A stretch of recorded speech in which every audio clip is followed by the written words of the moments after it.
शलोम शलोम शलोम। प्रभु यीशु मसीह नासरी के नाम में पवित्र आत्मा के द्वारा लगातार इन अंतिम समय में जो हम जान रहे समझ रहे हैं, जिसमें गर्जन बादल जैसे शब्द भी जो पवित्र शास्त्र में आए हैं और उनका अर्थ, उनके भेद, उनके रहस्य जो अलौकिक हैं, तो प्रभु यीशु ने चिल्लाया और अपने प्राण छोड़ दिए और क्या कहा? पूरा हुआ। ये जो गर्जन हुई, पूरा हुआ समझ नहीं पाए या समझने की कोशिश कर रहे हैं।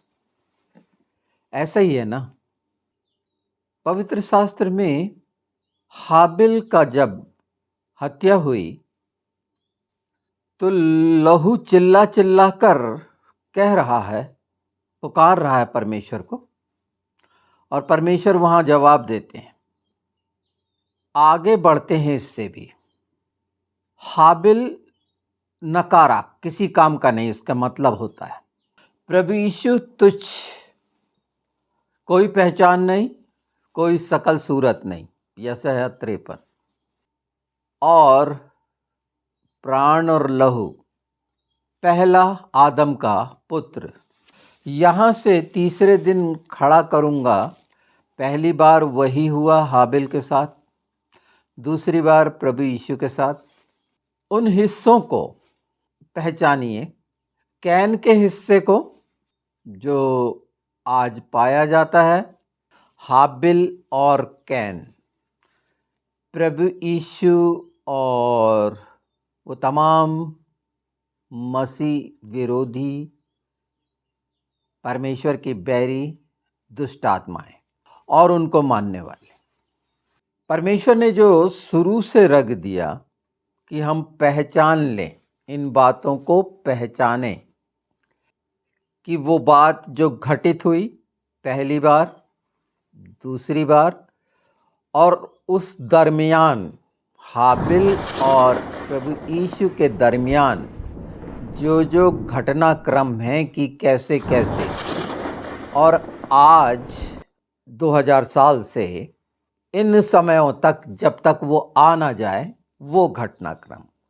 पर उसके बीच में परमेश्वर की जो महान योजना हमारे उद्धार के लिए, उस पाप से, अनाज्ञाकारिता से की गई है, और उससे छुटकारे के लिए जगत की ज्योति प्रभु यीशु जगत में आए और अंधकार ने उसे स्वीकार नहीं किया।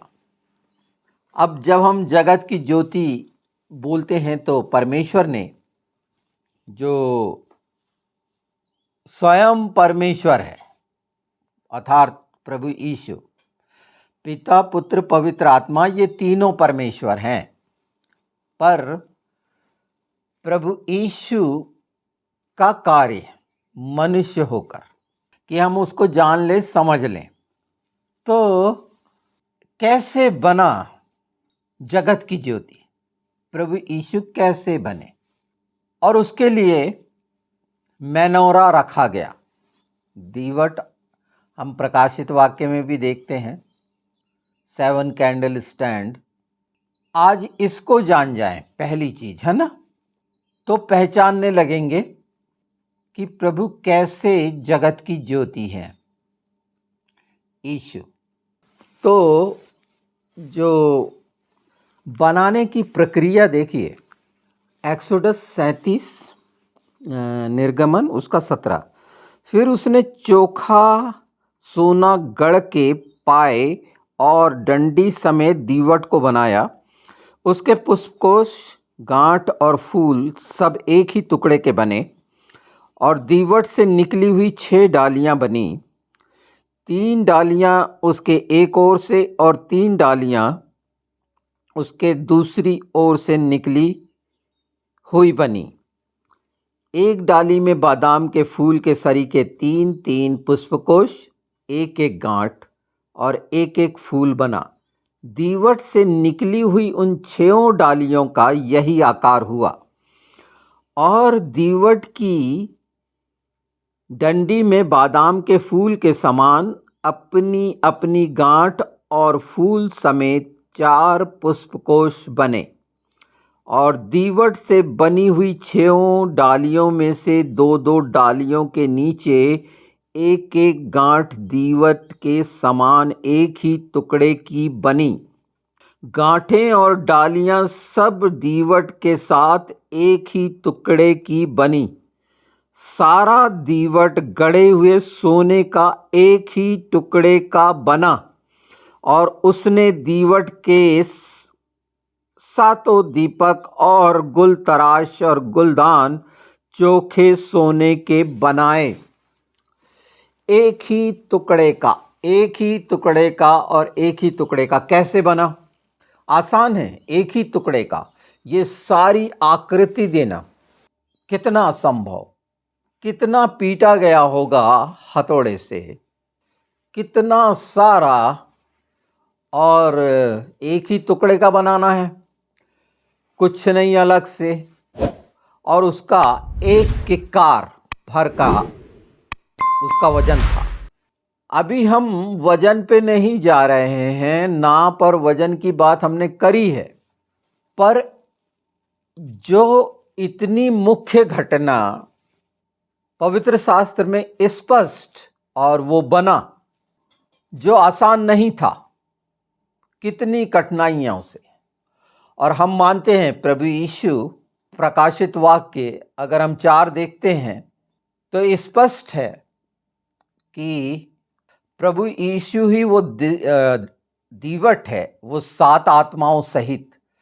अच्छा, ये है जो 6 दीपदान हैं, उनका जो जलने का है, उनको जो जलाया जाता है 3 इस तरफ और 3 इस तरफ, उनके मुंह दीवट के तरफ सेंटर में रहते हैं, यीशु की तरफ, ऐसे सामने नहीं रहते।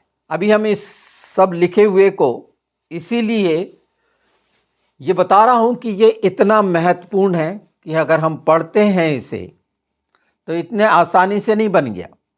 प्रभु यीशु को जो सहना पड़ा इतना आसान नहीं था मनुष्य के लिए, कि हर चीज, हर बात एक ही टुकड़ा, कहीं से कुछ नहीं जोड़ना, इधर उधर का नहीं, और उसके साथ हो जाना। एक मनुष्य को मालूम रहता है जब उसके साथ कुछ घटना घटती है तो वो लिंक, वो तार जोड़ लेता है कि कहां से कैसा, किसने क्या कहा होगा, उसने करा होगा, ऐसा करा होगा, वैसा करा होगा, और उस पर वो विश्वास कर लेता है। यहीं पर वो लागू होता है, हे कपटियों, वो अंजीर के पेड़ के बारे में, अपने बारे में घटी घटनाओं का आकलन बहुत आराम से पूरे मन, प्राण, आत्मा, बुद्धि की सारी शक्ति से एक मनुष्य कर लेता है। पवित्र शास्त्र की वो महानतम घटना जो उद्धार की है, परमेश्वर की है, उनके ये हिस्सों को एक टुकड़े का बनना कितना महत्वपूर्ण है, उसकी महानता को जानना, पहचानना, क्योंकि वो रोशनी देने वाला है। रोशनी देने वाला है तो बना कैसे है वो? एक मनुष्य कब रोशनी देने वाला हो सकता है? ऐसी के यीशु के नाम में मांगता हूं कि मैं रोशनी देने लगूं। बाइबल में लिखा है तुम जगत की ज्योति हो। हाँ, तो प्राण देने तक ईमानदार, वहां पर थोड़ा सा कठिनाई है। हाँ, पर बनेंगे जरूर कि हम प्रकाश दें, लोगों तक पहुंचे। बिल्कुल, संतान का, वारिस का हक है कि वह ऐसा बने, पर एक टुकड़े के हो क्या, ये तो पहचानना पड़ेगा। वैसी मार कुटाई हुई है क्या, अर्थात अपने शरीर की लालसा, अभिलाषाओं को मारे कूटे हो क्या एक टुकड़े का होने के लिए? यह सीखना है। पवित्र शास्त्र जब इन बातों को लेकर हम आखिरी तक पहुंचते हैं, जिसे हम पढ़ेंगे बीच में, ये तो मैं भूमिका के तौर पर रख रहा हूं, तो वो 2 पेड़ जिसमें से वो तेल, तो वो नाम का महत्व, वो नाम का अर्थ, कि वो भौतिक शरीर लिए हुए मूसा और एलिया, वहां पर वो 2 पुरुष जो हम कल्पना करते हैं, क्या सोचते हैं हम जहाँ पर लिखा गया साफ साफ कि न बल से न शक्ति से, मेरी आत्मा के द्वारा, ये तमाम आत्माओं के द्वारा है।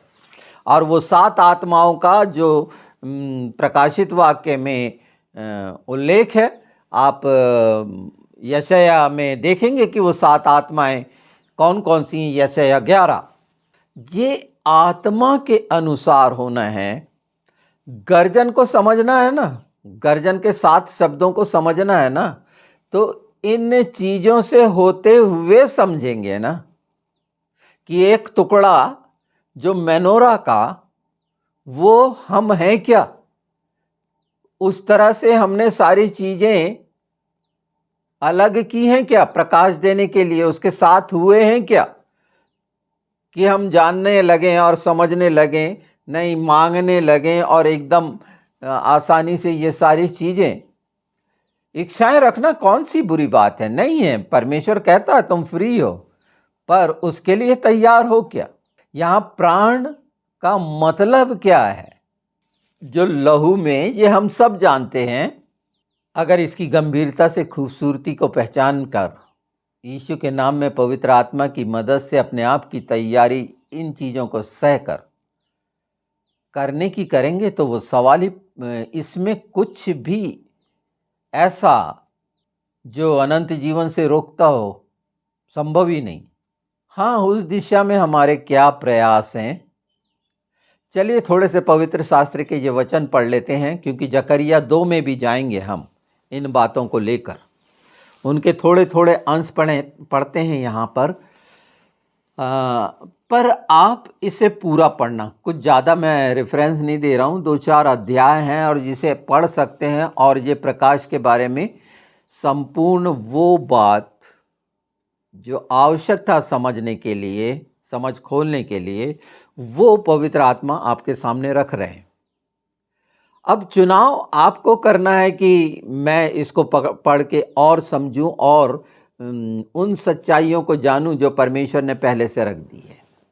यानी हाबिल यीशु और आगे तो हमने 37 देख लिया। मैं गिनती का पढ़ देता हूँ। नंबर्स गिनती विमितबार, इसका 8वां अध्याय, उसका 1 से 4 तक देखिए। मेनोरा का जलाया जाना, अर्थात वो दीपक जो मुख्य रखा गया, जो पवित्र स्थान में रहता है। हमने ट्राइबल निकल में ये सीखा है। फिर यहोवा ने मूसा से कहा, हारून को समझाकर यह कह कि जब जब तू दीपकों को जलाए, तब तब 7 दीपकों का प्रकाश दीवट के सामने हो। इसलिए हारून ने वैसा ही किया, और जो आज्ञा यहोवा ने मूसा को दी थी उसी के अनुसार उसने दीवटों को जलाया कि वे दीवट के सामने उजाला दें। और दीवट की बनावट ऐसी थी, अर्थात यह पाए से लेकर फूलों तक गढ़े हुए सोने का बनाया गया था। जो नमूना यहोवा ने मूसा को दिखाया, उसी के अनुसार उसने दीवट को बनाया। तो दीवट पर प्रकाश दे, वो 7 आत्माएं इधर उधर नहीं, ऐसे सामने नहीं लगाई गई, बाजू में ऐसे दोनों तरफ से, कि वो दीवट को प्रकाश दें। और क्योंकि ये 7 आत्माएं हैं, तो हम देखेंगे बिल्कुल वो जो मैंने रेवलेशन 4 का 5, उस सिंहासन में से बिजलियां और गर्जन निकलते हैं, और सिंहासन के सामने आग के 7 दीपक जल रहे हैं। वे परमेश्वर की 7 आत्माएं हैं। गर्जन और बिजली के बारे में आगे जानेंगे हम। अभी बादल और गर्जन ये हमने यहाँ देख लिए कि क्या है। 7 आत्माएं हैं। जकरिया इस मामले में कहता है, उसे भी हम देखते चलें और इसे आप पूरा पढ़िए, तो उस सच्चाई में विश्वास की दृढ़ता और मजबूती यीशु के नाम में सहायक बनेगी और बहुत सारी चीज़ें जो मुश्किल होती है शरीर के कारण, उससे छुटकारा पाएंगे। जकरिया 2 उसका 10वां पद। हे सियोन, ऊंचे स्वर से गा और आनंद कर, क्योंकि देख मैं आकर तेरे बीच में निवास करूंगा। यहोवा की यही वाणी है। ये निवास करने की बात है।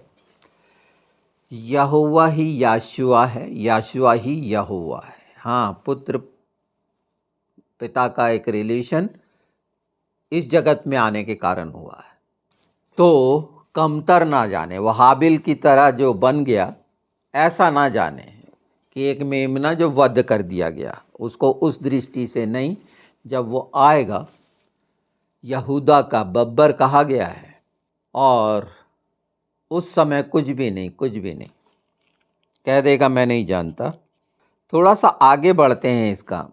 अगर हम जकरिया 4 देखें, 2 से 4:2, उसने मुझसे पूछा, तुझे क्या दिखाई देता है? मैंने कहा, एक दीवट है जो संपूर्ण सोने की है, और उसका कटोरा उसकी चोटी पर है, और उस पर उसके 7 दीपक हैं, जिनके ऊपर बत्ती के लिए 7 नालियां हैं। दीवट के पास जैतून के 2 वृक्ष हैं, एक उस कटोरे की दाहिनी ओर और दूसरा उसकी बाईं ओर। तब मैंने उस दूत से जो मुझसे बात करता था पूछा, हे प्रभु, यह क्या है? तो दूत ने मुझसे बात करते हुए बातें करता था, उसने मुझको उत्तर दिया, क्या तू नहीं जानता कि यह क्या है? मैंने कहा, हे मेरे प्रभु, मैं नहीं जानता।